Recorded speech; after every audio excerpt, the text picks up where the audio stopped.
ನನಗೆ ಸಂಪೂರ್ಣವಾದಂಥ ಮಾಹಿತಿ ಇಲ್ಲ. ಆದರೆ ನಮ್ಮ ಕಮಿಷನರ್ ಅವ್ರ ಹತ್ರ ಮಾತನಾಡಿದಾಗ ಹೇಳ್ತಾ ಇದ್ರು, ಬಾಂಬೆನಲ್ಲಿ ಎಲ್ಲೋ ಒಂದು ಕಡೆ ಈ ಕಾಫ್ ಸಿರಪ್ಪನ್ನು ಏನು ಅನಧಿಕೃತವಾಗಿ ಮಾರಾಟ ಮಾಡಲಿಕ್ಕೆ ಪ್ರಯತ್ನ ಮಾಡ್ತಾ ಇದ್ರು. 27,000 ಮೌಲ್ಯದ ಕಾಫ್ ಸಿರಪ್ಪನ್ನು ಇವರು ಮಾರಾಟ ಮಾಡ್ತಾ ಇದ್ರು ಅಂತ, ಮಾರಾಟ ಮಾಡುವ ಪ್ರಯತ್ನ ಮಾಡ್ತಾ ಇದ್ರು ಅಂತ ಮಾಹಿತಿ, ಪ್ರಾಥಮಿಕ ಮಾಹಿತಿ ಬಂದಿದೆ. ಏನೇ ಇದ್ರೂ ಕೂಡ ತಪ್ಪೇ, ಅದರಲ್ಲಿ ಯಾವುದೇ ನಾವು ಸಮರ್ಥನೆ ಮಾಡ್ಕೊಳಕ್ಕೆ ಹೋಗ್ತಾ ಇಲ್ಲ. ಆಮೇಲೆ ಈಗಾಗಲೇ ನಮ್ಮ ಜಿಲ್ಲಾಧ್ಯಕ್ಷರಿಗೆ ಮತ್ತು ನಮ್ಮ PCC ಇನ್ಚಾರ್ಜ್ ಯಾರಿದ್ದಾರೆ ಅವರಿಗೆ ಮಾತನಾಡಿ ಅವರಿಗೆ ಅಮಾನತ್ ಮಾಡಬೇಕಂತ ಕೂಡ ನಾವು ಆಗಲೇ ಶಿಫಾರಸನ್ನು ನಾವು ಮಾಡಿದ್ದೇವೆ. ಅದನ್ನು ಕೂಡ ಈಗ 1 ತಾಸು 2 ತಾಸಿನಲ್ಲಿ ಆಗುತ್ತೆ. We have zero tolerance in the party for all this. ಇಂಥವೆಲ್ಲ ನಾವು ಆಸ್ಪದ ಮಾಡಿಕೊಡೋದಿಲ್ಲ.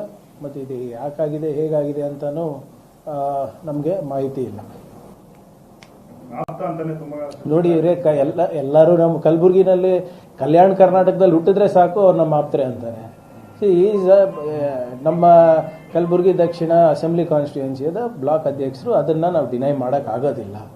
ಆಫೀಸ್ ಬೇರೆಯವ್ರು ಇದ್ದಾರೆ, ಡಿನೈ ಮಾಡೋಕ್ಕಾಗ್ತಾ ಇಲ್ಲ. ಅಥವಾ ನಾವೇನು ಜವಾಬ್ದಾರಿಯಿಂದ ಜಾರ್ಕಂತನೂ ಇಲ್ಲ. ಎಲ್ಲರೂ ನಮ್ಮ ಆಪ್ತಾನೆ ಅಂತ ಹೇಳಿದ್ರೆ ಹೆಂಗೆ? ಈಗ ಬೀದರ್ ಕೇಸ್ನಲ್ಲಿ ಆಯಿತು, ಅದರಲ್ಲೂ ನನ್ನ ಆಪ್ತ ಅಂದರು. ಇಲ್ಲಿ ಯಾವುದೋ ಮೊನ್ನೆ ಬೆಳಗಾವಿನಲ್ಲಿ ಯಾರೋ PDO ಏನೋ ಮಾಡಿದ್ಕೆ ಅದನ್ನು ನನ್ನ ಆಪ್ತ ಅಂದರು. ಎಲ್ಲರೂ ನಮ್ಮದೇ ಆಪ್ತರು ಅಂದರೆ ಹೆಂಗೆ? ಅಟ್ಲೀಸ್ಟ್ ಏನಾದರೂ ಸಾಕ್ಷಿ ಇರಬೇಕಲ್ಲ. ಹೌದು, ನಮ್ಮ ಪಾರ್ಟಿನಲ್ಲಿದ್ದಾಗ ನಾವು ಯಾವ ವೇದಿಕೆಯಲ್ಲಿ ಇರ್ತೀವಿ ಆ ವೇದಿಕೆಯಲ್ಲಿ ಇರೋದು ಸಹಜ. ಬಟ್ ಅಷ್ಟಕ್ಕೆ ನಾವು ಅವ್ರ ಆಪ್ತರು ಇವ್ರ ಆಪ್ತರು ನಮ್ಮ ಕುಮ್ಮಕ್ಕಿದೆ. ಅದೇ ಕಾಫ್ ಸಿರಪ್ ಇದೆ, ಅನಧಿಕೃತವಾಗಿ ಮಾರಾಟ ಮಾಡೋಕ್ಕೆ ಇದೆ. ಅದು ಮಾರಾಟ ಮಾಡೋಕ್ಕೆ ಹೋಗಿದ್ದಾರೆ, ಸಿಕ್ಬಿದ್ದಿದ್ದಾರೆ. 27,000 ಮೌಲ್ಯ ಅಂತ ಹೇಳ್ತಾ ಇದ್ದಾರೆ. ಮಾಹಿತಿ ಬಂದಾಗ ಮಾಡೋಣ. ಬಟ್ ಅದು 20,000 ಇರಲಿ, 20 ಕೋಟಿ ಇರಲಿ, ತಪ್ಪೇ. ಅದಕ್ಕೆ ನಾವು ಅದನ್ನು ನಾವು ಖಂಡಿಸ್ತೀವಿ ಮತ್ತು ಅವರಿಗೆ ಪಕ್ಷದಿಂದ ವಜಾ ಮಾಡಿದ್ದೀವಿ. Kidney and gallbladder stone treatment available at RNS Pharma, first floor, opposite Canara Bank, Bahadurpura X Road.